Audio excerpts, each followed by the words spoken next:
Ahora sí. Lo que les decía, dentro de lo que es el examen de la mujer embarazada, ¿ya? A partir de esta clase vamos a hacer algunas actividades de tipo, ¿no? Resolución de casos clínicos y por eso estamos explicando, ¿no es cierto?, cómo vamos a proceder. Como también todo lo que estoy explicando les va a servir cuando estén con pacientes, ¿no? Cómo vamos realizando el examen, la exploración. Eso es lo importante, prepararlos para el momento cuando vayan al hospital, cuando también estén rotando el internado, es decir, les va a facilitar bastante los temas que vamos a repasar de manera sincrónica y sobre todo resolver casos clínicos, resolver llenado de algunos documentos, vamos a aprender qué es lo que hacen durante su rotación, ¿no? Durante el examen físico, no se olviden de una embarazada, habíamos indicado, ¿no es cierto?, que se va haciendo la exploración física, como en cualquier otra paciente, de manera, ¿no?, cefalocaudal, desde la cabeza hasta los pies, pero cuando habíamos llegado al abdomen, habíamos mencionado, vamos a medir la altura del útero, y vamos a medir la altura del útero a partir, ¿no es cierto?, de las 12 semanas, porque a partir de 2 semanas recién el útero se puede palpar por encima del pubis, y para eso vamos a utilizar la cinta métrica, ¿no? Cinta métrica. A ver, alguien que me recuerde, ¿cómo calculamos, por qué métodos calculamos las semanas de embarazo? Son tres métodos: la ecografía, Bien, la fecha de última menstruación y por último este método. muy bien. Primero entonces la ecografía del primer trimestre, la ecografía más precoz, la más temprana, ¿no? Esa es la más confiable. Tiene un rango de margen de error de una semana, ¿no? Muy bien. Si no tuviera esa ecografía del primer trimestre, porque la paciente no hizo un control tal vez, porque la paciente no pudo realizarse, no es cierto que son situaciones que pueden pasar, voy a confiar en la fecha de última menstruación, ¿no? Eh, con probablemente un poco más de margen de error que una ecografía, pero es un dato que es muy, muy importante recolectar para el cálculo de las semanas de embarazo. Si no tuviera la ecografía y el FUM, método por clínica, la clínica, ¿no? Y habíamos indicado que vamos a medir la altura del útero y poder, ¿no es cierto?, sumar más 4 si estaba debajo del ombligo, más 7 si estaba por arriba del ombligo, o más 6 si llegaba a nivel del ombligo, ¿no? Entonces, esa era una referencia. No es un método confiable, no es un método confiable porque puede tener variaciones, porque no he medido bien la altura o porque son dos bebés, porque hay mucho líquido, porque el feto está muy grande. Bueno, hay varias causas que habíamos indicado que hacen que es nuestra última alternativa para el cálculo de las semanas del embarazo. Después de medir la altura uterina, que me podía servir para uno, para hacer la edad gestacional, el cálculo, como también para saber, ¿no es cierto?, el peso del feto más o menos, cómo está aumentando o el estimado que tenemos en relación también a la altura que vamos midiendo, ¿no? Eso vamos a nuevamente reforzar más adelante. Pero después de medir la altura del útero, tenemos que palpar al feto, ¿no es cierto? Palpar, sentir las partes fetales. Y les había pedido que lean este recuadro donde me permite reconocer las partes del feto. Porque palpando tengo que saber, ¿no es cierto?, reconocer qué estoy tocando. Porque si estoy tocando una superficie pequeña, dura, regular, que pelotea, ¿no es cierto? Cuando voy moviendo, voy sacudiendo, siento que golpea mis dedos, estoy tocando la cabeza, ¿no es cierto? Y seguramente eso me va a permitir reconocer cómo está acomodado el feto, es decir, voy a poder establecer la estática fetal. ¿Cómo se siente el polo pélvico? Polo amplio, blando, irregular, que no pelotea, reducible, habíamos dicho, ¿no?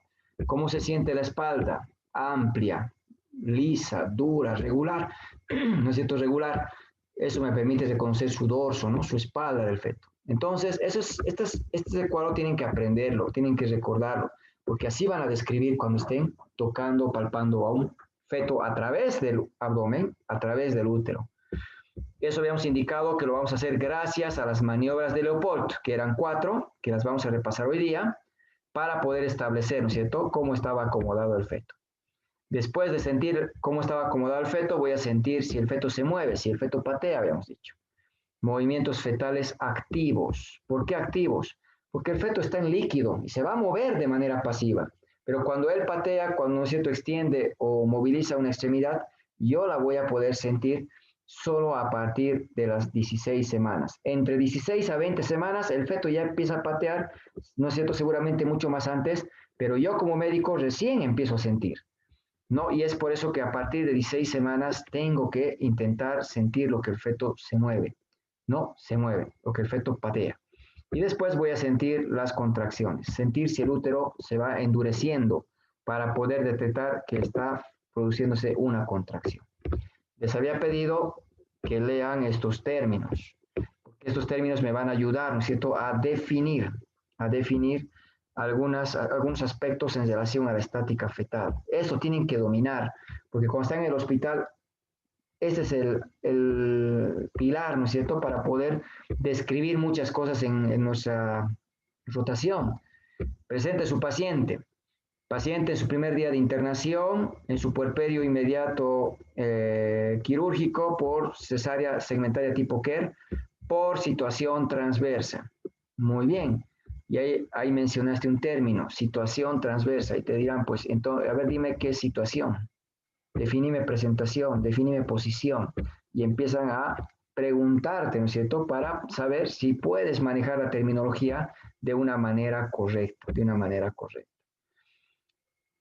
A ver, recordaremos esto muy rápido. ¿Qué es actitud? ¿Algún voluntario?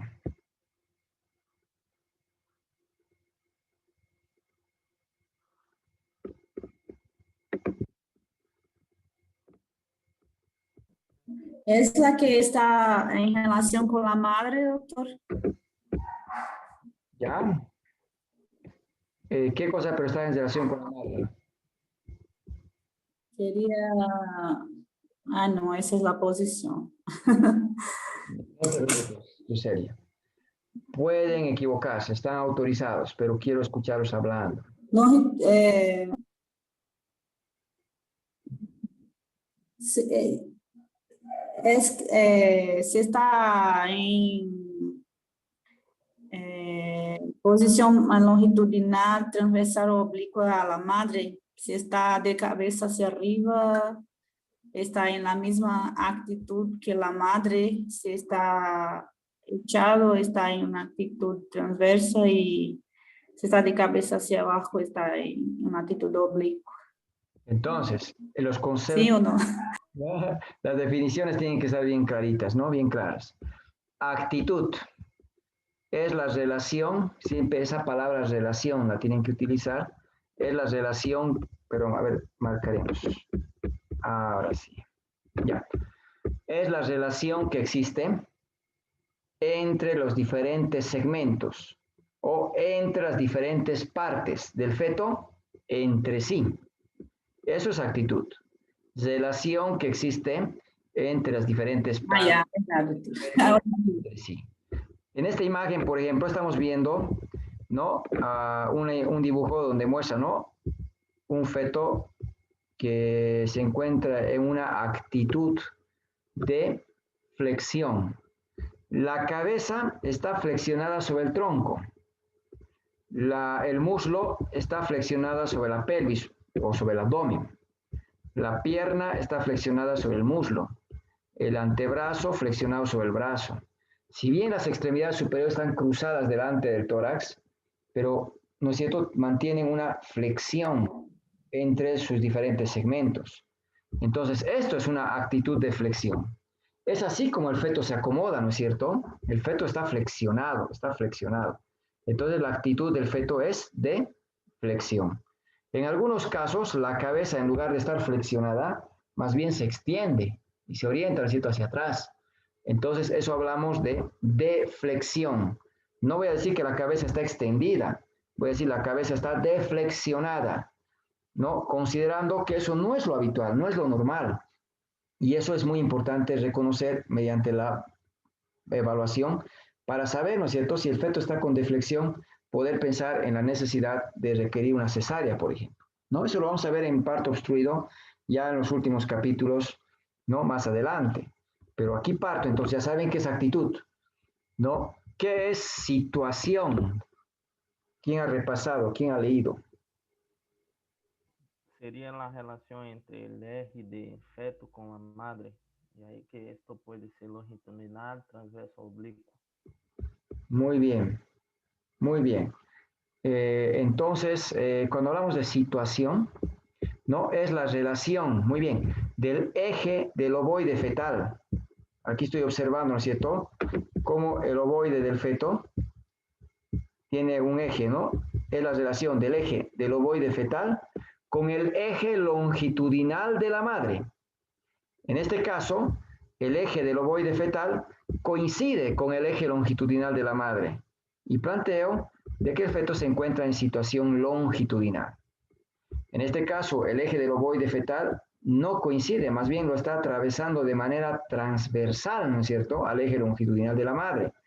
Por tanto, se encuentra en situación transversa. Aquí el eje del ovoide fetal está de manera oblicua, ¿no es cierto?, de manera oblicua. Por tanto, está en situación oblicua. La situación longitudinal es lo que encontramos normalmente en el feto cuando vamos evaluando. En algunos casos vamos a encontrar la situación transversa, que esto es muy importante reconocer, porque un feto en situación transversa no tiene parto, no tiene parto.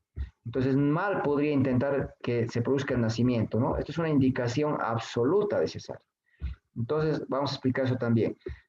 En cambio, la situación oblicua es pasajera, es transitoria, sobre todo en madres que tienen, ¿no?, varios niños. Van a encontrar que el útero es muy flácido, ¿no? Y puede en algún momento favorecer, ¿no es cierto?, que el feto se encuentre de esta manera, ¿no? Entonces, eso es muy importante considerar. Oblicuo es transitorio, es pasajero. Cuando empiece el parto, se va a acomodar a situación longitudinal o va a progresar a situación transversa, pero no se queda en oblicuo. Entonces, esas son las situaciones que tenemos que recordar. Situación longitudinal, transversa y oblicua, sabiendo que el oblicuo es transitorio, ¿no? Bueno, ese concepto está muy bien. ¿Qué es posición? ¿Quién me puede recordar? Doctor, buenas noches. Andrea, adelante. La posición es la relación del dorso fetal, es la relación del dorso fetal con el hemiabdomen materno. Excelente. Y podemos decir que el dorso, la relación es dorso derecho o dorso izquierdo, dependiendo con qué hemiabdomen de la madre está. Excelente, ¿no? Esa, sí, la definición tiene que ser clara, ¿no? ¿Qué es posición? La relación, ¿no? La relación del dorso fetal con uno de los hemiabdomen de la madre, ¿no? Con el hemiabdomen materno, ¿no? ¿Derecho o izquierdo? En este caso, por ejemplo, ¿no? ¿Cuál será la posición que tiene este feto?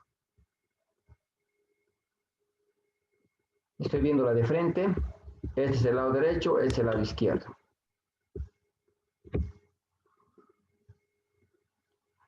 Andrea, ¿cuál sería la posición de este feto? En mi abdomen derecho, doctor. Entonces sería posición dorso derecho, ¿ya? Posición dorso derecho. Y en este caso, ¿cuál sería la posición, Andrea?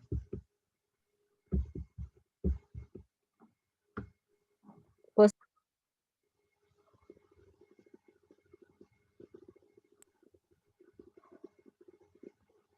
Se te ha cortado. sería posición dorso izquierda, ¿no?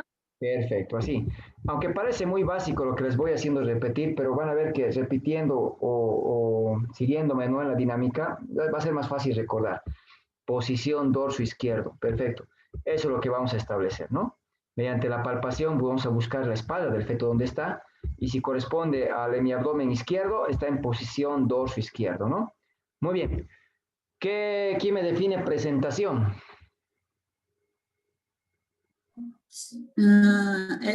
Presentación es la parte del feto que descansa directamente sobre la pelvis de la madre. Yuselia, ¿no? Muy bien. Sí, sí. Exacto. Entonces, esa palabra relación la vamos siempre, ¿no?, mencionando. Es la parte fetal, muy bien, o es el polo fetal, ¿no? Parte fetal o polo fetal, que está en relación, muy bien, en relación con el estrecho superior de la pelvis materna, ¿no? Muy bien. No se olviden que la pelvis de la madre tiene una pelvis mayor, tiene una pelvis menor o pelvis verdadera.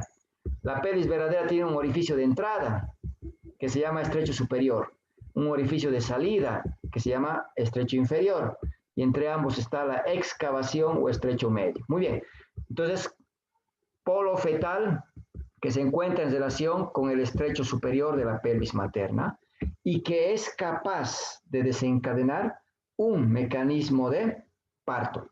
Esa es la segunda parte, tal vez que te faltaba en la definición. Capaz de desencadenar un mecanismo de parto.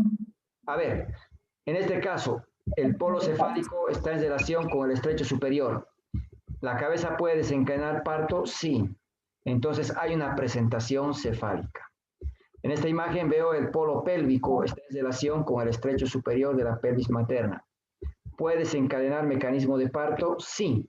Hay parto de un pélvico.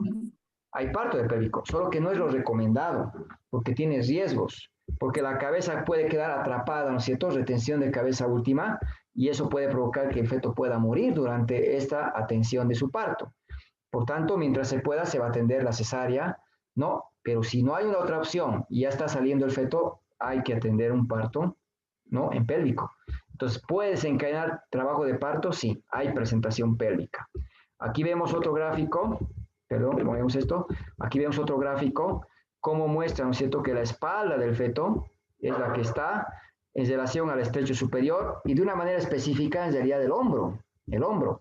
Entonces, consideramos que el hombro no desencadena trabajo de parto, a pesar de estar en relación con el estrecho superior. Por tanto, no hay presentación de hombro, no hay presentación acromial, ¿no?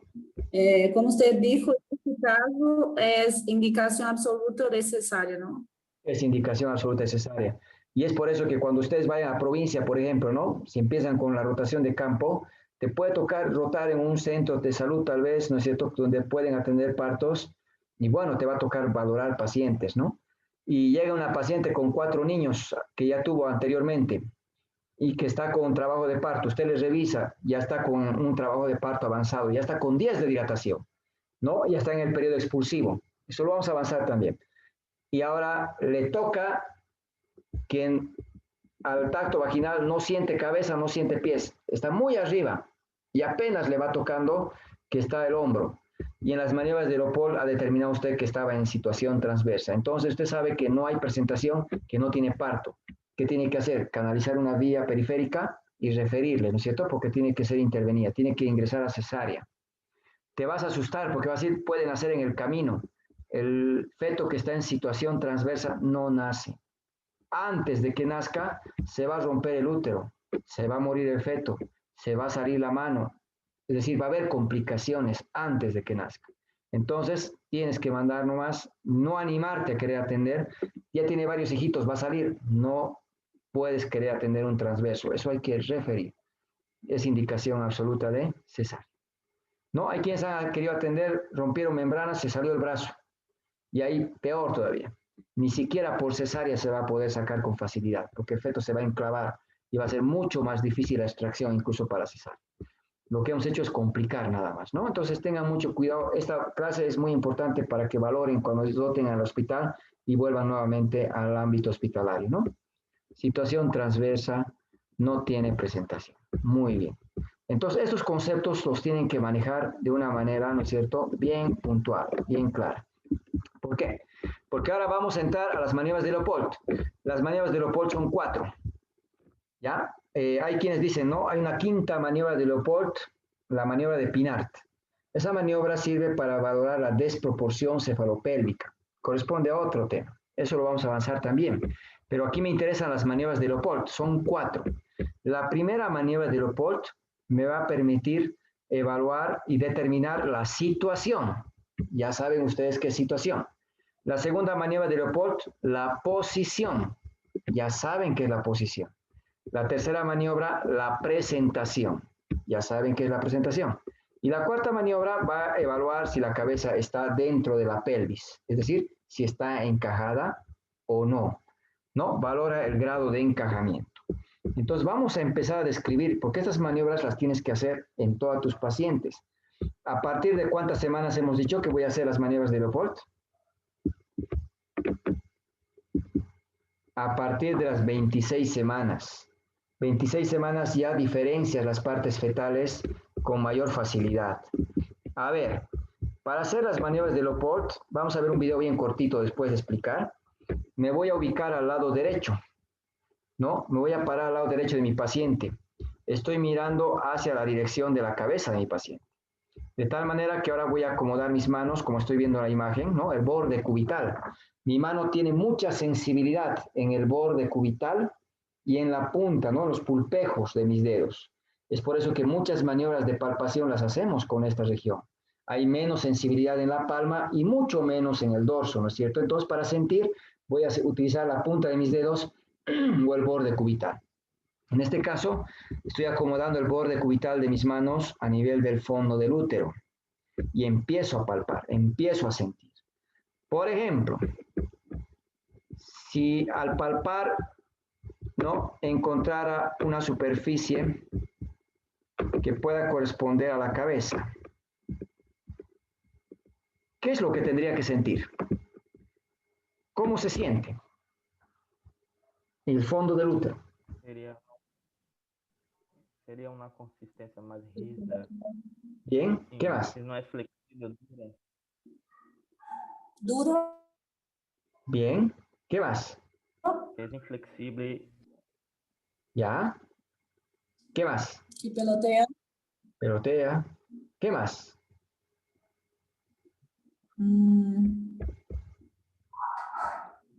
Es el recuadrito que se había puesto anterior, ¿se acuerdan? Ahí me dice, ¿no? La cabeza es pequeña. Entonces voy a sentir una superficie pequeña, dura, ¿no es cierto? Dura, regular, no reducible. Al apretar no se vuelve más pequeño, no reducible. Y que pelotea. Si yo le sacudo, ¿no es cierto?, se va a mover y me va a golpear mis manos. Y voy a sentir como si estuviera golpeando, ¿no es cierto?, un balón. Por eso dice pelotear, ¿no? Eso es un aspecto muy característico para reconocer la cabeza. Entonces, a la primera maniobra de Leopold se palpa a nivel del fondo uterino una superficie pequeña, dura, regular, ¿no? No reducible, que pelotea, compatible con polo cefálico, compatible con polo cefálico. Eso es lo que describimos. Entonces, si estoy sintiendo la cabeza en el fondo uterino, quiere decir que el eje del ovoide fetal tiene esta orientación. ¿No es cierto? Está orientado de esta manera. Y que si comparo o lo relaciono con el eje longitudinal de la madre, coincide. Por tanto, el feto está en situación longitudinal. Si toco la cabeza en el fondo uterino, pienso que el feto está en situación longitudinal. Por eso les decía, la primera maniobra determina la situación. En este caso, por ejemplo, en el gráfico de abajo, ¿cómo voy a describir al palpar el polo pélvico?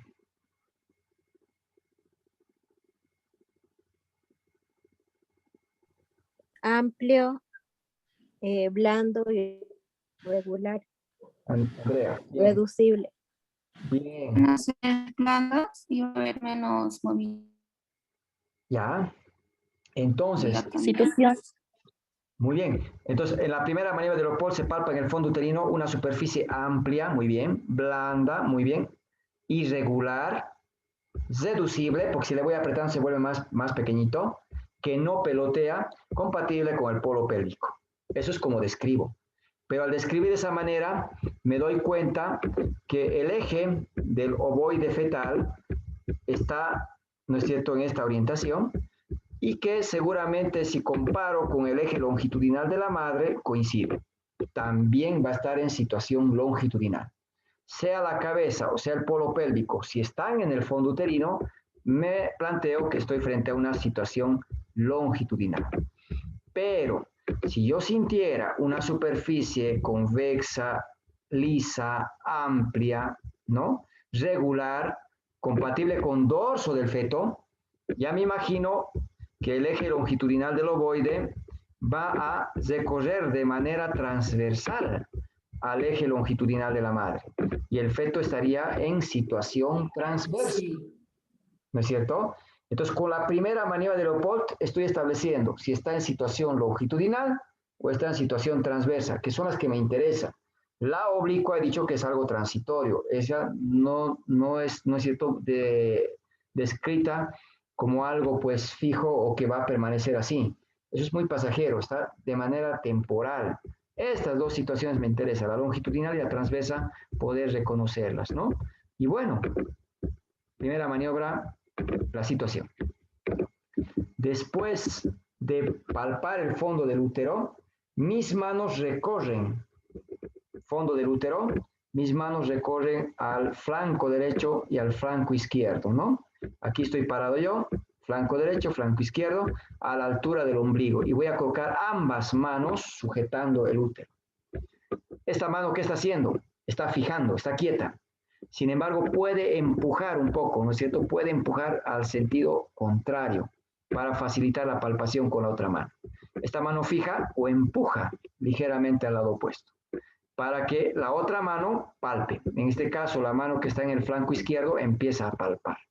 Empieza a reconocer lo que está sintiendo. Si va sintiendo una superficie convexa, lisa, regular, compatible con qué superficie está. El dorso. Con el dorso. Eso, está sintiendo el dorso hacia el lado izquierdo de la paciente, hacia el hemiabdomen izquierdo de la paciente. Y ya está, ya reconoció el dorso. Ahora, ¿qué le toca? Esta mano va a fijar. Ahora le toca cambiar de roles. Esta mano ahora fija o empuja al lado opuesto, porque la mano que está a este nivel va a empezar a palpar ahora el flanco derecho.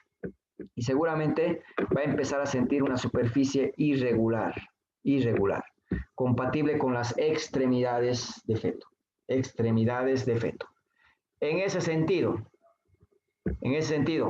¿cuál es la posición que tiene este feto?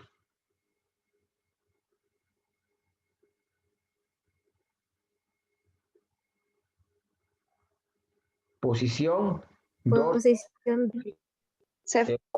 eso. Posición dorso izquierdo. Dorso izquierdo, ¿no es cierto? Eso me interesa. Posición dorso izquierdo. Ahí estoy encontrando la espalda. Y bueno, no se palpa con las dos manos al mismo tiempo, una por una.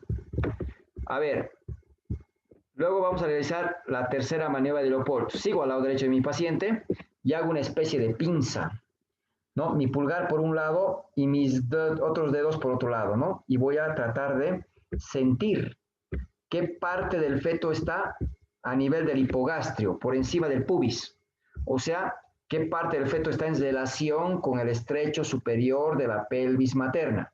Y aquí me doy cuenta que está sintiendo, por lo que veo la imagen, ¿cierto? Un polo pequeño. Un polo pequeño. Y si estuviéramos palpando, sentiríamos un polo pequeño, duro, regular, que pelotea. El peloteo van a ver en el video corto que lo muevo, se mueve de este lado así, se sacude. Y se va sintiendo como la cabeza va golpeando los dedos, ¿no? Eso es el peloteo, ¿no? Se sujeta el hipogastrio y lo que se hace es mover, tratando de sentir ese movimiento de la cabeza de un lado a otro lado, el peloteo. Entonces, si la tercera maniobra se siente un polo pequeño, duro, regular, que pelotea y seducible, compatible con polo cefálico, la presentación es cefálica, ¿no es cierto? Presentación es cefálica. Bueno, tercera maniobra, la presentación. Cuarta maniobra, sigo al lado derecho, ya no miro la cara de mi paciente, ahora miro los pies. Ahora miro los pies. Y al mirar los pies, lo que voy a hacer es acomodar mis manos como estoy viendo en la imagen. Voy a orientar mis manos hacia la pelvis, y voy a empujar. De tal manera de que estos dedos tratan de introducirse un poco hacia adentro de la pelvis, tratan de insinuarse hacia la pelvis. Si la cabeza del feto estuviera móvil, estuviera libre, si la cabeza del feto estuviera móvil, estuviera libre, al empujar de esta manera, ¿no es cierto?, la cabeza se desplaza más hacia arriba y mis dedos van a entrar un poco, la punta de mis dedos van a entrar hacia la pelvis. Van a entrar hacia la pelvis. Y ahí me doy cuenta que la cabeza está móvil, que la cabeza está libre. Si la cabeza estuviera apoyada a la pelvis de la madre, voy a sentir que la cabeza está allá abajo. Pero si voy a empujar, la cabeza se va a subir hacia arriba. Y me doy cuenta que la cabeza estaba insinuada. ¿A qué llamo insinuado? Cuando la cabeza está apoyada entonces hacia la pelvis, ¿no es cierto? Hacia la pelvis. Pero ¿qué pasaría si la cabeza estuviera dentro de la pelvis de la madre?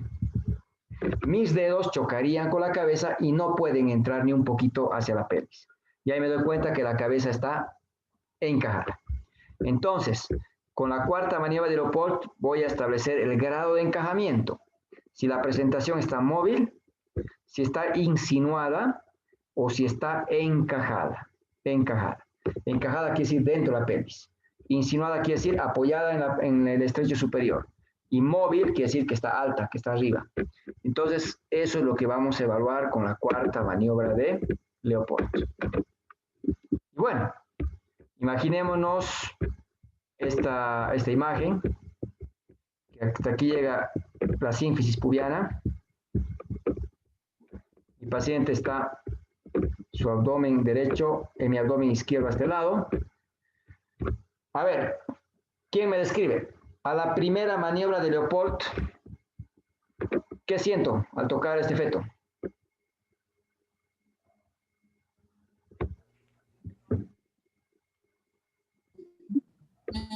Sería una consistencia dura, irreductible que pelotea. Entonces, a la primera maniobra de Leopold se palpa un polo pequeño, duro, regular, irreducible o irreductible, ¿no? Que pelotea, perdón. No deducible, irreductible. Que pelotea, compatible con polo cefálico, ¿no? Bien, eso porque no podemos ver al feto, tengo que sentir nomás. A la segunda maniobra de Leopold, ¿qué voy a sentir en el flanco derecho?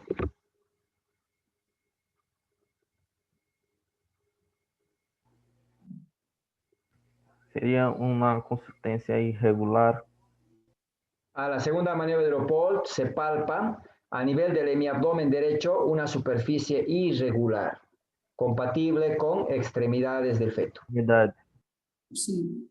A nivel del hemiabdomen izquierdo de la madre se palpa una superficie convexa, lisa, amplia, regular, compatible con dorso fetal. A la tercera maniobra de Leopold, ¿qué palpo?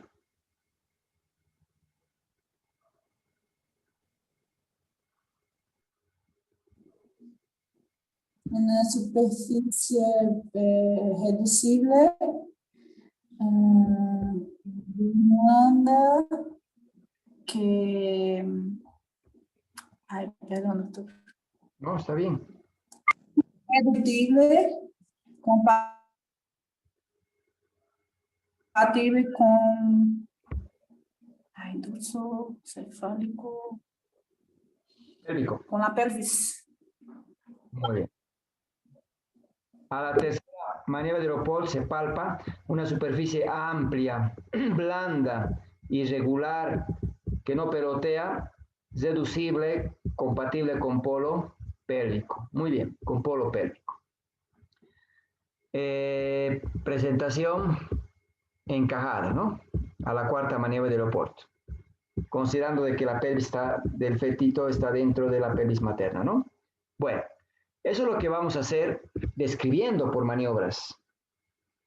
Pero también en la historia clínica aprendemos a resumir bastante.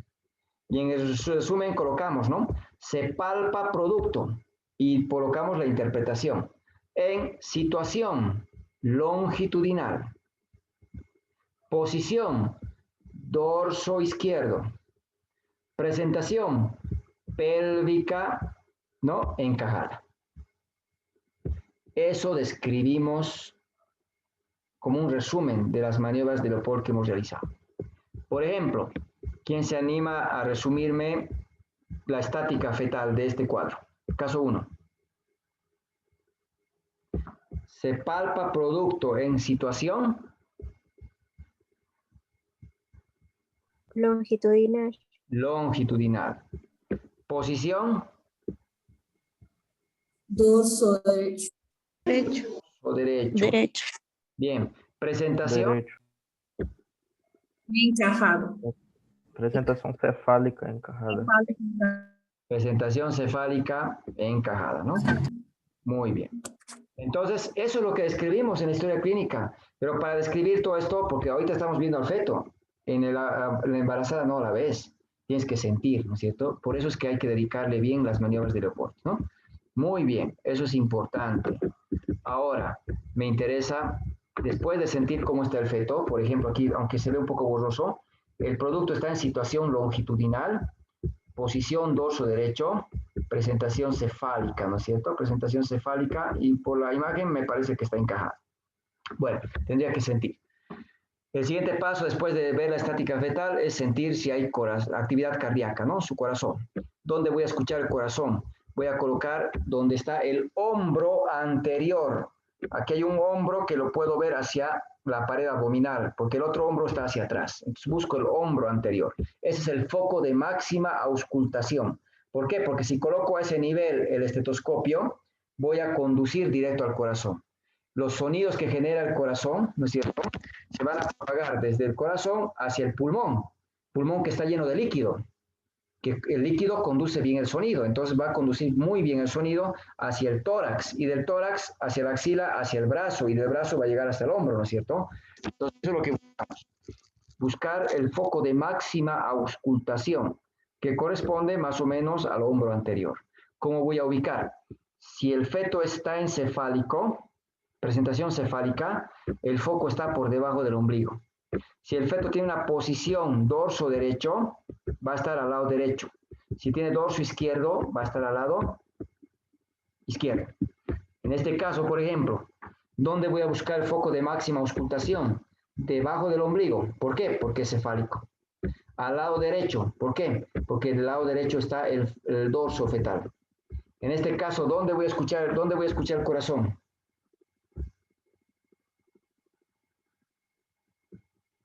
¿Arriba o debajo del ombligo? Arriba del ombligo, lado izquierdo. Muy bien. Arriba del ombligo, porque está pélvico. Izquierdo, porque ahí está su espalda, ahí está su dorso. Eso es lo que tenemos. El buscar el foco del corazón, aunque no crean, les cuesta cuando no recuerdan, ¿no es cierto?, la estática fetal, no hacen maniobras de Leopold y están buscando y no encuentran la actividad del corazón. Entonces, eso es muy importante.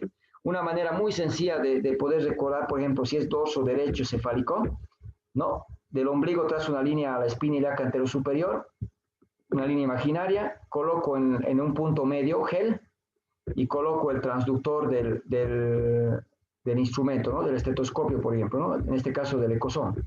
Coloco ahí y escucho directo, sin necesidad de estar moviendo ni desplazando, porque eso me ayuda a ubicar justamente lo que he dicho, debajo del ombligo y al lado derecho. Pero para eso necesito hacer las maniobras de Leopold. No se olviden, voy a escuchar el corazón del feto a partir de las 20 semanas con este instrumento, el estetoscopio de Pinart. El estetoscopio de Pinart es un estetoscopio para escuchar el corazón del feto. Es un cilindro de madera, hay de plástico, hay de aluminio. La madera es la que conduce mejor. Y se escucha como estoy observando en la imagen. ¿A partir de cuántas semanas? A partir de las 20 semanas. Sin embargo, hoy tenemos este instrumento, un estetoscopio con efecto Doppler. Este estetoscopio tiene un transductor que debo colocar, ¿no es cierto?, donde hemos indicado en el foco de máxima auscultación con gel. Coloco gel y coloco el transductor. ¿Qué ventaja tiene? Me permite escuchar, suena. Me permite ver un número que registra la frecuencia cardíaca del feto. ¿Cuánto es la frecuencia del latido cardíaco fetal? Entre 120 y 160. Muy bien. Vamos a manejar 120, 160. Sabiendo también que el Williams, ¿no?, en su última edición, nos considera que 110 es un valor normal bajo. O sea, la frecuencia debía ser considerada desde 110 a 160. Pero en nuestro medio estamos muy arraigados a utilizar 120, 160. Y cada vez que te pregunten, ¿cuánto es la frecuencia cardíaca normal? 120, 160. Pero hay que saber que en realidad se está manejando ya desde 110 hasta 160 como normal. Este valor quiere decir que tiene que variar entre estos números. En un adulto, ¿cuánto es la frecuencia cardíaca? En nosotros, ¿cuánto es la frecuencia cardíaca? 60 a 100. Pero estamos viendo que el feto tiene mucha más frecuencia, ¿no? Está muy elevada. Sí, el feto tiene una frecuencia mucho más elevada. Sus demandas son mucho mayores que las nuestras. 120, 160. Esta es la frecuencia que yo tengo que recordar para la frecuencia cardíaca fetal. Pero mi corazón nunca late 70, nunca late solo 100. Mi corazón varía de acuerdo a las demandas que requiere cubrir, ¿no es cierto? Y en el feto pasa lo mismo. No se olviden, el corazón del feto tiene que variar, no siempre es lo mismo. ¿Y cuánto tiene que variar? De 5 a 25 latidos.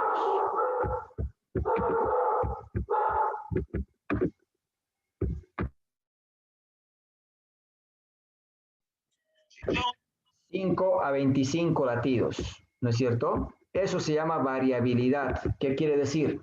Que el corazón nunca late lo mismo. Tiene que subir, tiene que bajar, tiene que subir, tiene que bajar, que eso es normal. Pero ¿cuánto tiene que subir o bajar? 5 a 25 latidos. Por ejemplo, si tengo un paciente que estoy controlando, vamos a ver eso en parto. Monitorizamos normalmente el corazón del feto cada media hora, ¿no?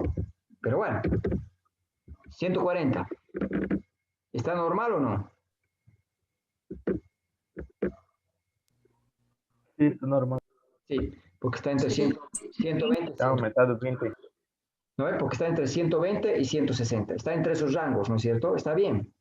Si fuera menos de 120, bradicardia. Si fuera más de 160, taquicardia. Ahí estamos encontrando que está compensando alguna situación de hipoxia que está viviendo ese efecto. A la media hora, 142. A la media hora, 139. A la media hora, 141. Este corazón de este feto, ¿está normal? Sí. Sí, doctor. Está variando.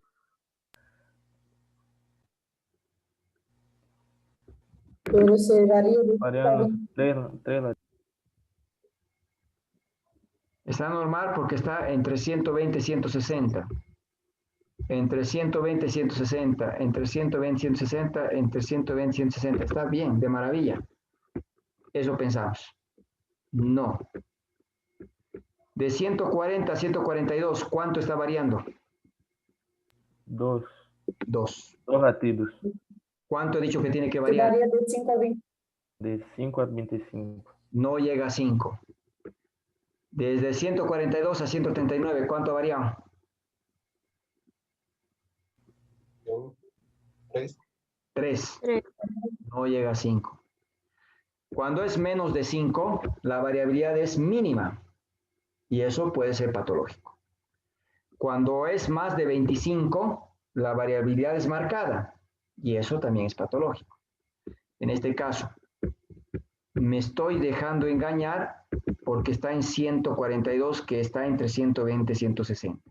Sí, 142 debe estar entre 120 y 160, pero también el corazón ha dicho que tiene que variar, ¿no? Y tiene que variar por lo menos 5 latidos, porque si no varía 5, el corazón del feto no está respondiendo como debiera.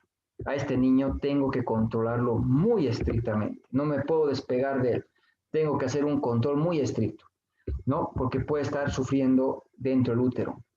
Es lo que antes llamábamos sufrimiento fetal. Hoy día se habla de pérdida del bienestar fetal o estado fetal no tranquilizador. Estado fetal no tranquilizador.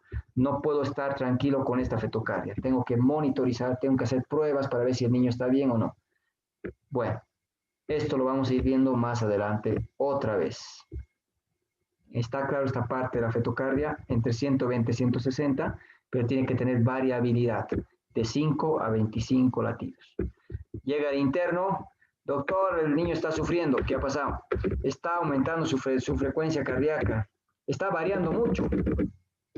¿Qué ha pasado? ¿Con cuánto está? Sube hasta 152 y baja, doctor, hasta 139 otra vez. A ver, dígame, ¿cuánto está variando ese latido?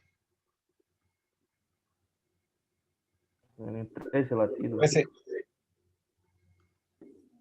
139, un hito, 40, ¿no es cierto? 13 latidos. ¿Está con buena variabilidad o no? Sí, está. Sí. Ese niño está sano.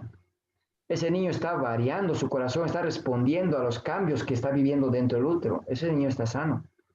Entonces no tendría que asustarme, ¿no es cierto? Y es al revés. Y es al revés.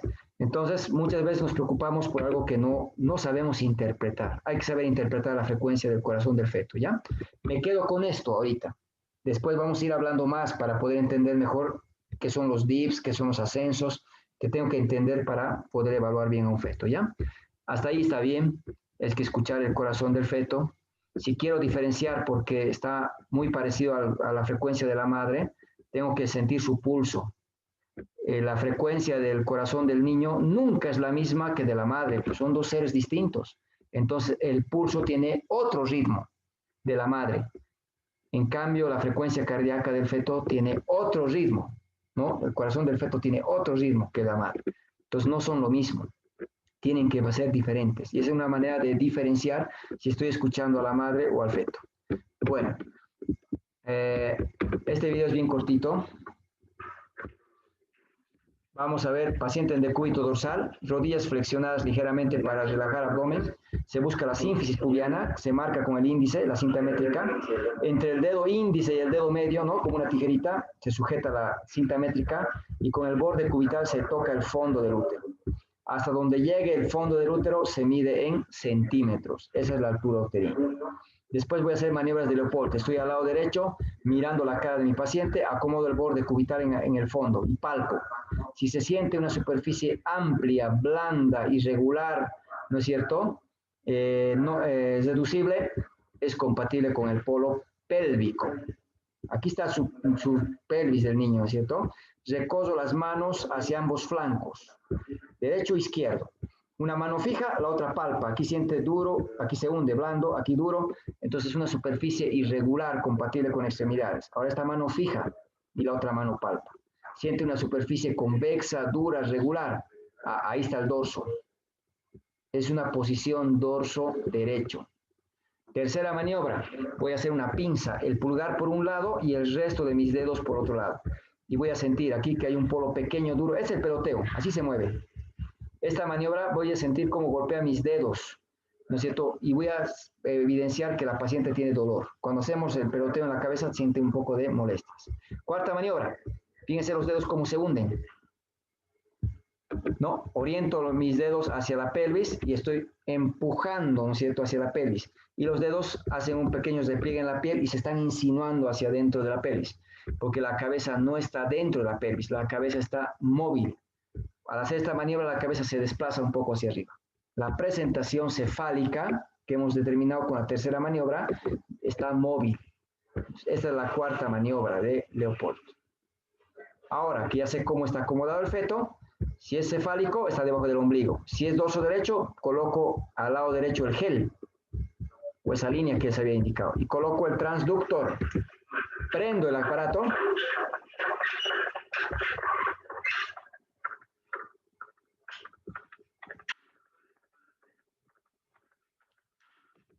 Y voy escuchando, ¿no es cierto? Y voy escuchando el latido cardíaco. Si han escuchado, es un sonido, ¿no es cierto?, que no sopla. Porque si soplara, eso es flujo vascular. Puede ser el cordón, puede ser la placenta, lo que estoy escuchando, y no el corazón del feto. Entonces, es un sonido que se distingue claramente, ¿no es cierto?, que es actividad del corazón fetal. Vamos a siempre buscar, ¿no es cierto?, que no sople, el sonido no sea un sonido pues que sopla, que me oriente a que sea placenta o cordón. Un minuto hay que escuchar para ver, ¿no es cierto?, esa variabilidad que hemos dicho, ¿no? Y bueno, entonces, una vez que escuchamos un minuto, han visto, sin mover el transductor a ningún lado, porque hemos identificado rápido y fácil el foco de máxima auscultación. Hay quienes están buscando por todo lado porque no han hecho maniobras de Leopold, y ahí es muy importante. Luego voy a colocar mi mano en el fondo del útero, así como estamos viendo. ¿Cuánto tiempo? 10 minutos, 10 minutos. Y voy a controlar, ¿no es cierto?, sus contracciones, la dinámica uterina. Y voy a controlar cuántas veces se vuelve duro el abdomen. Si se coloca 3 veces duro en 10 minutos, siempre en 10 minutos, siempre. ¿No es cierto? Para controlar la frecuencia, la dinámica uterina, 10 minutos mi mano tiene que estar en el fondo, sintiendo cuántas veces se pone duro. Y si se pone duro, agarro mi reloj y empiezo a controlar cuánto tiempo dura. Porque si dura 35 segundos, lo vamos a notar de esa manera. ¿no? Y luego vamos a anotar una cruz cuando es leve intensidad, 2 cruces cuando es moderada, 3 cruces cuando es intensa la contracción. Entonces, esto es lo que valoramos en la dinámica uterina. Esto valoramos. 3 contracciones en 10 minutos, de 35 segundos, 3 cruces. Ya tengo la dinámica uterina. Y la frecuencia cardíaca fetal ya la he escuchado. Al mismo tiempo, aprovecho de sentir si el bebé patea, si se mueve, ¿no es cierto? Y voy a sentir justamente que el feto se está moviendo porque, ¿no es cierto?, es mayor de las 16 o 20 semanas que habíamos indicado, que es la edad en la cual tengo que sentir que el feto patea. Y bueno, vamos a revisar después la región genital. Doctor, Vamos a escribir en parto, porque hay que evaluar el aspecto externo, hay que evaluar, ¿no es cierto?, el canal vaginal, el cervix, hay que evaluar, ¿no es cierto?, al feto, la cabecita o la presentación, hay que evaluar la pelvis, mediante la pelvimetría para saber si el feto va a poder tener un parto o no. Eso lo vamos a avanzar más adelante. Ya para ir terminando, no se olviden, vamos a concluir con el diagnóstico. Hay que llegar a un diagnóstico después de examinar a nuestra paciente. En el diagnóstico hay que tener un orden, hay que tener un orden. El orden que voy a pedir es que siempre mantengan es este, en el diagnóstico. Primero, la información obstétrica, incluido el embarazo actual.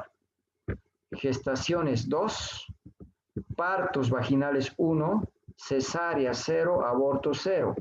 Estoy incluyendo el embarazo actual. En antecedentes ginecobstétricos no incluía el embarazo actual porque es antecedente. Aquí sí le voy a incluir. Ahora sé que mi paciente tiene 2 embarazos, uno de ellos ha sido parto. Después, segundo diagnóstico, embarazo de 39.5 semanas por fecha de última menstruación. Esta paciente no tenía ecografía del primer trimestre y he calculado por la fecha de última menstruación. Solo por un método van a calcular, por el más confiable. Si tengo una fecha de menstruación que la paciente recuerda, no necesito calcular por clínica. Lo ideal hubiera sido calcular por ecografía, pero como no disponemos siempre de ecografía, vamos a entrenarnos, ¿no?, primero con la fecha de última menstruación. Después vamos a ver el tema de la ecografía.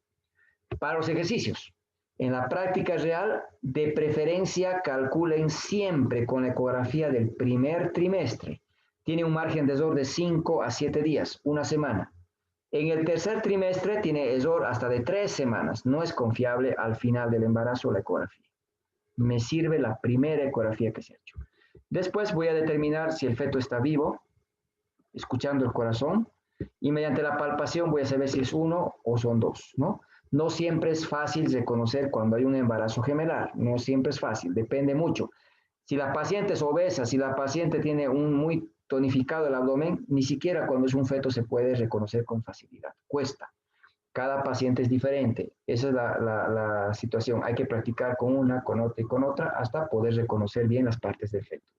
Estos 3 no pueden faltar en ese orden y después las otras patologías o otros diagnósticos que ustedes identifiquen. Infección urinaria baja, fase latente del trabajo de parto, trastorno hipertensivo del embarazo, preeclampsia, hemorragia de segunda mitad, placenta previa, todos los diagnósticos que después usted identifique. En los ejercicios que hagamos, siempre este orden me van a manejar. Primero gestas, semanas de embarazo y luego si está vivo o no el feto. Entonces, ¿cómo voy a calcular las semanas de embarazo? Si voy a empezar haciendo con el FUM, porque es lo que mayormente hacemos, porque no siempre disponemos de la ecografía del primer trimestre, que sería lo ideal, voy a calcular con la regla de los 7. Hay varias formas de calcular por la fecha de menstruación. Vamos a empezar por una de ellas, la regla de los 7. ¿Cómo voy a hacer? Hoy día, 18 de febrero, llega una paciente embarazada que ha venido a su valoración. Dentro de sus datos hemos recolectado que su fecha de última menstruación había sido el 1 de junio. 1 de junio. Ahora yo quiero calcular la fecha probable de parto. ¿Cuándo sería la fecha probable de parto de esta paciente? Con las reglas de Naegeli.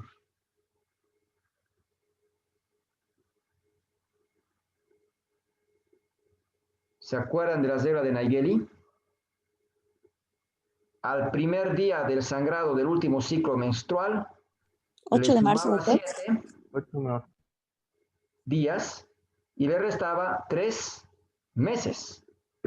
Entonces, ¿cuándo sería la fecha probable de parto de esta paciente? 8 de El marzo. 8 de marzo de 2021, Perdón. doctor. Mil disculpas, estaba con el audio apagado, van a disculpar. ¿Cuándo sería la fecha probable de parto? El 8 8 de de marzo. marzo de 2021. Muy bien. El 8 de marzo del 2021. Perfecto. Más 7 días, ¿no? 1 más 7, 8. Menos 3 meses, 0,6 menos 0,3 me da 0,3, marzo. Y obviamente paso al 2021. Perfecto, es lo que vamos a hacer. Van a ser el niño más o menos el 8 de marzo del 2021. Eso es un cálculo, nada más. Puede adelantarse o puede retrasarse. Ahora viene el tema. Pero yo no quiero saber cuándo van a ser. Yo quiero saber cuántas semanas tiene hoy día, 18 de febrero. Entonces lo que van a hacer es lo siguiente. Vamos a tomar en cuenta la fecha de última menstruación. 1 de junio. 1 de junio. 1 de junio. Esa ha sido la menstruación. Ahí empezó el primer sangrado. El primer día del sangrado del último ciclo. Entonces, ¿qué hago? Junio. Anoto junio. Julio, agosto, septiembre, octubre, noviembre, diciembre, enero, hasta el mes que me encuentro hoy día. Me encuentro en febrero. Voy a anotar todos los días desde que empezó su menstruación hasta el día de hoy, para saber cuántos días tiene de embarazada.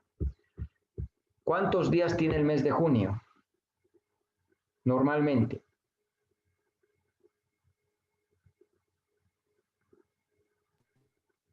$30. 30 días, ¿no? Entonces muchas veces recurrimos al calendario que está en el celular y tenemos anotado cuántos días tiene. Pero si no estuviera con calendario, no tuviera el celular, una manera que podemos calcular es cerrando el puño, ¿no es cierto? Cerrando el puño. Y al cerrar el puño, si ustedes se fijan, hay lugares donde hay nudillos. Y hay en medio de los nudillos un espacio, ¿no es cierto? Una depresión. Entonces puedo cerrar y voy a empezar justo desde el dedo índice, siempre desde el dedo índice, cualquier mano que sea. ¿Por qué? Porque ahí va a ser enero. Y enero cae en un nudillo. Donde caiga un nudillo es 31 días. Y en medio de ellos es 30. Enero tiene 31 días. Febrero es la excepción, no tiene 30, tiene 28. Marzo está en nudillo, 31. Abril, 30. Mayo cae en nudillo, 31. Junio, 30. Julio, 31, porque está en un nudillo. Agosto, nudillo, 31. Vuelvo a empezar, ¿no es cierto? Entonces, julio, que tenía 31, agosto, que también tiene 31. Septiembre tiene 30, octubre 31, noviembre 30, ¿no? Diciembre 31. Entonces, junio tiene 30. Junio tiene 30. Pero su menstruación ha sido el 1 de junio. Entonces, 30 menos 1, 29. Me faltan 29 días para acabar el mes, ¿no es cierto? Si empezó el sangrado el 1 de junio, faltan 29 días para acabar el mes. Anoto 29. Julio hemos dicho que tiene 31, agosto 31, septiembre 30, octubre 31, noviembre 30, diciembre tiene 31, enero tiene 31, febrero, ¿qué fecha estoy? Febrero tiene 28, pero no estoy a fin de mes. ¿Qué fecha estoy? 18. Entonces, anoto la fecha de hoy. Lo suman todito, me da 262 días. Yo no manejo la edad del embarazo en días, manejo en semanas. El obstetra maneja en semanas, no maneja en meses, maneja en semanas. Entonces, 7 días hacen una semana. Estos días lo voy a dividir entre 7. Y me sale 37.42. El 2 no le redondea al 4. Entonces, solamente con un decimal. 37.4 semanas. O 37 semanas y 4 días, como también se interpreta de esa manera. Bueno, esta es la edad de mi paciente, de su embarazo. Caso 2. Hoy, 18 de febrero, me llegó otra paciente. Otra paciente. Y esta paciente, pero está ingresando su compañera. Ya. Llega otra paciente que me dice que su menstruación, que me dice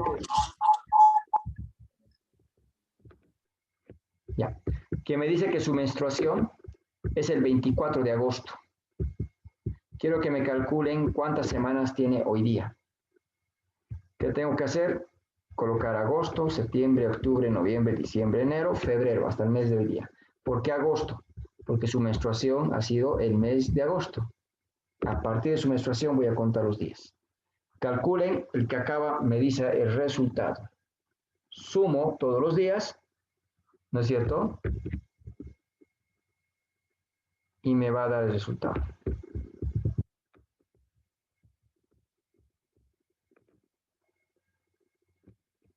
...24 de agosto...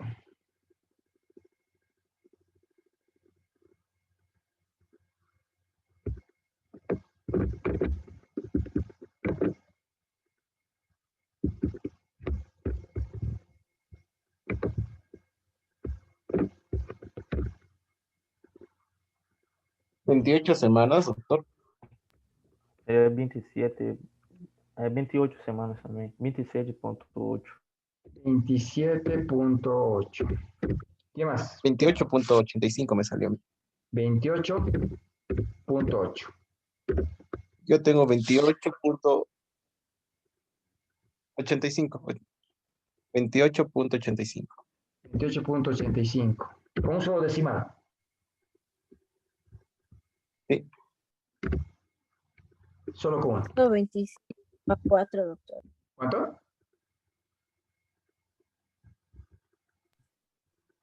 ¿Cuánto te salió?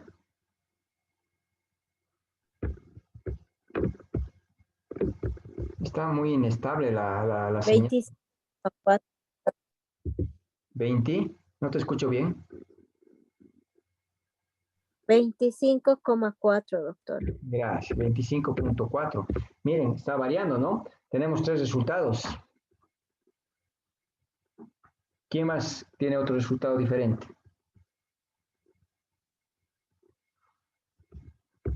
Y bueno, ese es el ejercicio que hay que hacer con cada paciente, ¿no? ¿Por qué? Porque cada paciente tienes que calcular las semanas. Y las semanas que tenía nuestra paciente era 25.4, ¿no? Su compañera nos dijo 25.4, ¿no? 25.4. Doctor, Sí. no sé si he hecho bien, pero me está dando 34.2. Ya, miren, No sé si está bien. hay mucha diferencia, ¿no? En realidad es 25.4. O sea, no era 27, no era 28.8, no era 30 y de lo que nos dice su compañera, ¿no? A ver, ¿qué ha fallado entonces? Su menstruación es el 24 de agosto. Y esto que vamos a hacer los ejercicios. A la siguiente clase vamos a hacer ejercicios para poder entrenar y seguir practicando. 24 de agosto es su menstruación, pero está viniendo el 18 de febrero. Agarro y coloco agosto, septiembre, octubre, noviembre, diciembre, hasta febrero. Agosto, ¿cuántos días tiene? 31. 31. Agosto, mucho tiene 31. Entonces, ¿cuántos días me falta para acabar el mes si su menstruación ha empezado el 24 de agosto? 7. 7. Digo 7. 7. Muy bien. Entonces anota 7. Muy bien. Septiembre, ¿cuántos días tiene? 30. 31. Octubre. 30. 31. Octubre 31. Noviembre. 30. 30. Diciembre. 31. 31. Enero. 31. 31 igual, doctor. Febrero. Tiene 18. 18. Tiene 28 días, sí. Estamos a 18 de febrero, doctor. Correcto. 18. No puedo poner. Doctor, ¿Sí? ya descubrí que me he hecho mal. Le has puesto Yo 20. estaba haciendo con este de al lado, por eso me he hecho mal. Ya. Entonces, febrero 18, ¿no es cierto? Porque no puedo poner 28 porque no hemos acabado el mes. Entonces lo sumo, todito. Y al sumar me da 178. Lo divido entre 7 y me tiene que dar 25.4.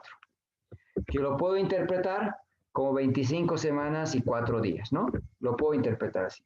Bueno, esa es la manera en la que van a calcular las semanas de embarazo en todos los ejercicios que yo les dé, para poder tener, ¿no es cierto?, un valor que les voy a ir evaluando, ¿ya? En cuanto al cálculo de las semanas de la gestación. Bueno, eso es lo importante, llegar a las semanas de embarazo. Es un pretérmino, ¿no es cierto? Es un pretérmino. Vamos avanzando. Bueno, ya sabemos sacar las semanas de embarazo. Ahora nos falta completar este dato más.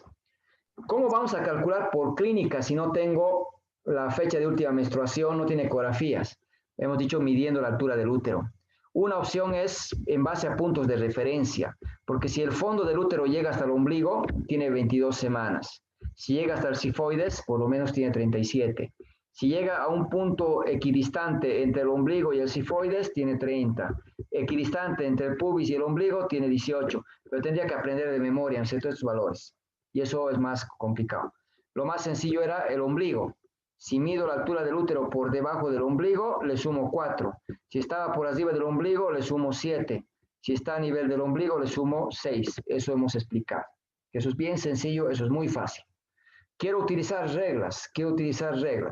Hay la regla de Alfred, pero que me calcula las semanas en meses. Como obstetra no me sirve los meses. La regla de McDonald tiene dos reglas. Una que me calcula en meses, que no me sirve. Me calcula en semanas. Esta la puedo utilizar. ¿Quieren aprender una regla entonces para calcular por clínica? La de McDonald les puede servir. Voy a medir la altura del útero. El resultado lo voy a multiplicar por 8 y el resultado lo voy a dividir en 7. Por ejemplo, si tengo una altura uterina de 21 centímetros, ¿cuántas semanas tendrá con la regla de McDonald?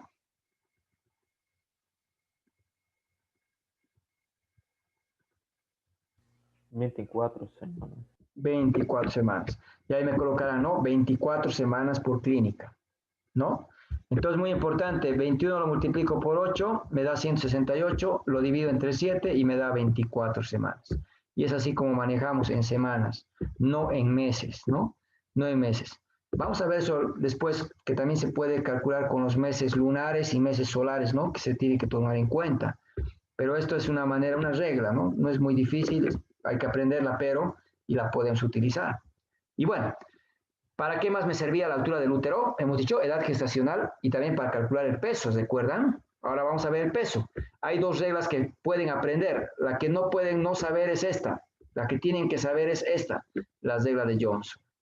La regla de Johnson me va a calcular el peso del feto midiendo la altura uterina. Tiene un margen de error de 100 gramos, o más o menos. 100 gramos. Esta regla de Johnson me sirve para cualquier altura uterina. Si la altura uterina es más de 30 centímetros o es menos de 30, sirve para todas las pacientes. Entonces es una regla que se aplica muy bien. ¿Qué me recomiendan? Mida bien el útero para calcular, ¿no es cierto? Es lo más importante. Voy a medir la altura uterina en centímetros. Le voy a restar 11 si está encajada. ¿Cómo sé que está encajada? Con las maniobras del Oporto. Le voy a restar 12 si no está encajada. O sea, o le resto 11 o le resto 12. ¿De qué depende? Si está o no está encajada. Si no está encajada, le resto 12.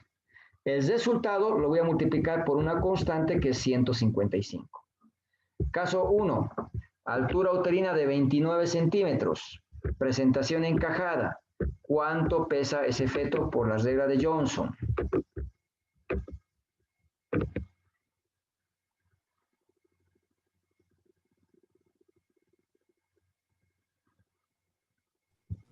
$2,790.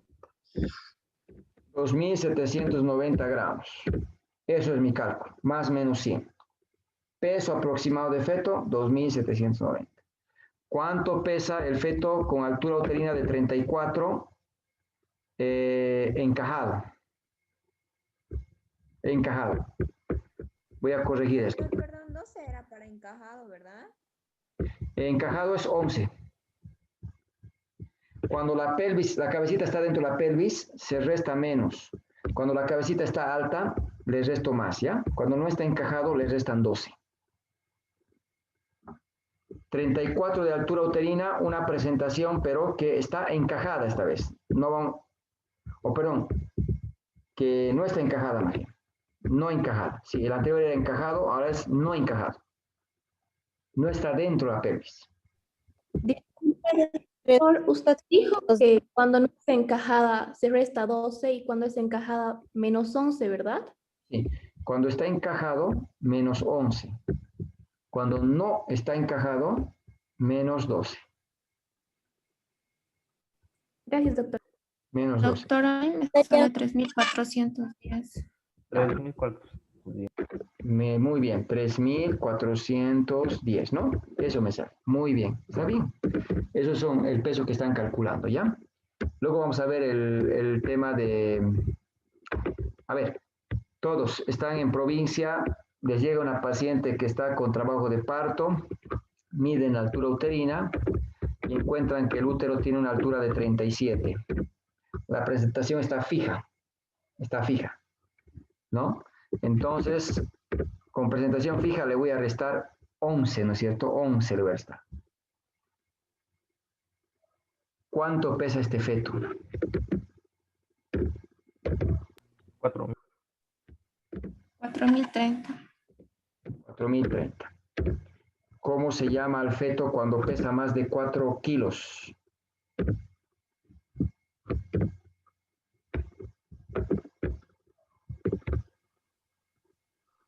Macrosómico, macrosómico.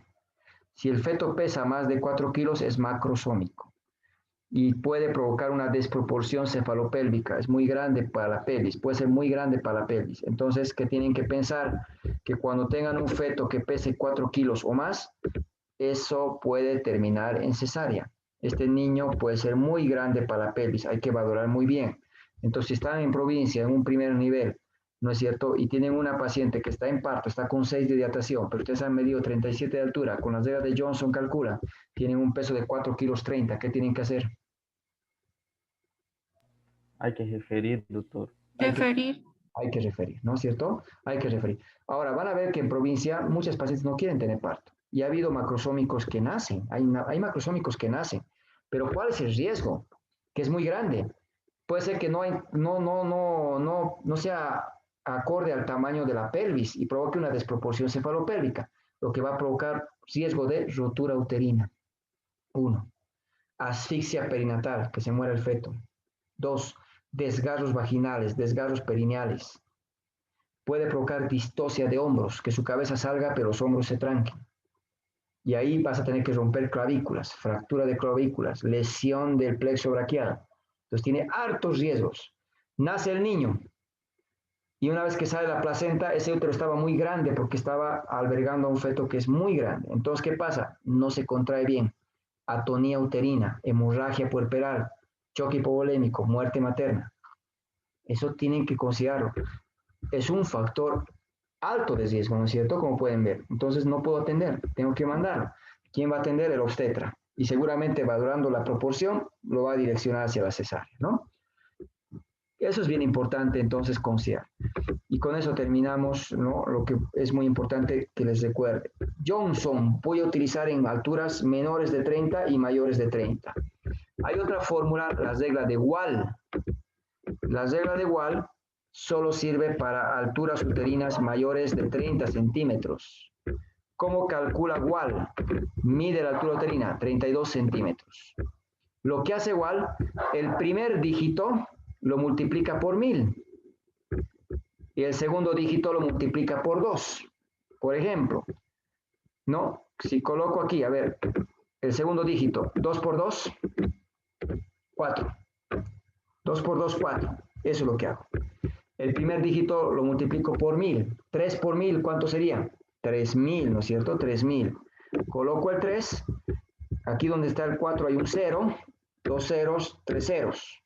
Entonces, ¿cuánto pesa este feto? 3.400 gramos. Si tuviera una altura uterina de 31 centímetros, ¿cuánto pesaría ese feto?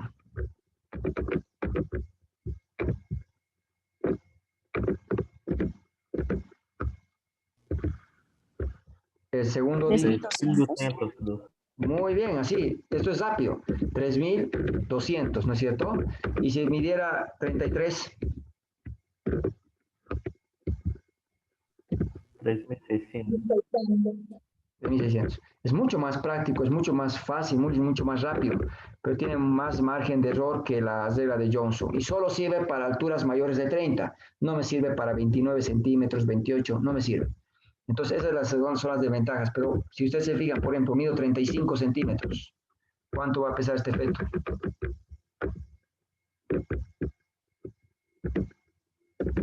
2 por 5, 10. Llevo 1. El primer dígito por 1000, 3000. Pero el 1 le sumo, muy bien, 4000. Por eso es que cuando medimos una altura uterina que llega a 35 o más, valoren bien a su paciente, porque puede ser que esté pesando los 4 kilos y sea un macrosómico. Entonces, si miden 35, tranquilícense, no se asusten, obviamente, pero hay que valorar bien, ¿no? Hay que acomodar bien a la paciente, medir. Nunca se mide el útero cuando hay contracción. Cuando hay una contracción uterina, el útero se levanta y va a dar mayor altura, entonces hay que esperar que se relaje. Y si está muy tenso el abdomen, le puedo pedir que la paciente flexione un poco las rodillas. Eso me va a relajar el abdomen y voy a medir mejor el útero. Mido la altura del útero y le pido que extienda las rodillas para poder hacer las maniobras de Leopold. Para eso sirve el cálculo del peso fetal. Sea la regla de Wall o sea la regla de Johnson, la vamos a aplicar. En el celular ustedes pueden bajarse aplicativos, ¿no? Del gestograma. Pueden tener gestogramas en físico también que nos permiten calcular las semanas del embarazo, ¿no? El gestograma es un disco, por ejemplo, que usted gira, ¿no es cierto? Gira orientando esta flecha para que ubique, ¿no? La fecha de última menstruación y busca cuántas semanas tiene buscando la fecha en la cual nos encontramos, ¿no? O bien el aplicativo coloca la fecha de última menstruación y le calcula todo. Por ejemplo, muchos internos hacen esto, colocan fecha de última menstruación, 2 de abril del 2020, por decir, ¿ya? 2 de abril del 2020. Automáticamente le saca cuántas semanas tiene, ¿no? Por ejemplo, está valorando el 25 de octubre de 2020, le saca cuántas semanas tiene y le calcula la fecha probable de parto, o sea, le saca todo. ¿Cuándo es la fecha probable de parto? 7 de enero de 2021. Y eso anota en la historia. Viene su docente y le dice, a ver, tu paciente tiene el 2 de abril del 2020. ¿Cuándo es la fecha probable de parto? 7 de enero, doctor, porque ha copiado del gestograma, del aplicativo del gestograma. 7 de enero, doctor. ¿Con qué fórmula has calculado? Porque aquí se calcula con las reglas de Naegeli, con las reglas de Wall, no se utiliza pinar, hemos dicho. Y ninguna regla te va a poder explicar. Porque con Naegeli sumamos 7, 7 más 2, 9. Ya estamos 3, 4 menos 3, 1. Entonces, según las reglas de Naegeli, es el 9 de enero de 2021. Es una regla. En cambio, el cálculo te dice 7 de enero. No tienes un sustento para defender. Por tanto, no se acostumbren a calcular fechas probables de parto con aplicativos. Calculen con fórmulas, calculen con reglas en este caso. Ya, esa es la recomendación. Bueno, vamos a concluir aquí. No sé si tienen alguna duda, ¿no? Para poder ya ejercitarnos un poco en relación a este primer capítulo. Vamos a hacer algunos pequeños ejercicios en relación a la historia clínica, la siguiente clase, ¿no? Para poder ya aplicar todo lo que hemos mencionado. Les voy a pedir que una vez que les pase el primer video de la anterior clase y este video más, puedan darle una, escuchen, háblanlo, escúchenlo, para que la siguiente clase, ¿no? Podamos aplicar lo que estamos, ¿no? Avanzando en las clases. No sé si tienen alguna duda. No, doctor, ya que vas a subir los videos con eso, podemos sacar las dudas también, ¿no? Está muy bueno. De todas maneras, lo voy a mandar, denme hasta mañana, a máximo hasta mediodía, van a estar en su WhatsApp. Y voy a subir a la plataforma también. Como también los dos temas de la teórica les voy a mandar para que lo escuchen con calma y definamos, ¿no? La evaluación, si va a ser del material que voy a subir o las páginas del libro como tal. ¿Listo? Muy bien. Tengan muy buenas noches. Nos estaríamos conectando entonces en los horarios que están establecidos, ¿no? En las clases. Los martes y los jueves, ¿no? Tengan muy buenas noches. Nos vemos. Gracias, doctor. Buenas Sí, noches. doctor, gracias. Gracias, doctor. Buenas noches. Hasta luego, doctor. Buenas Hasta luego, noches. doctor. Luego. Doctor, buenas noches, gracias.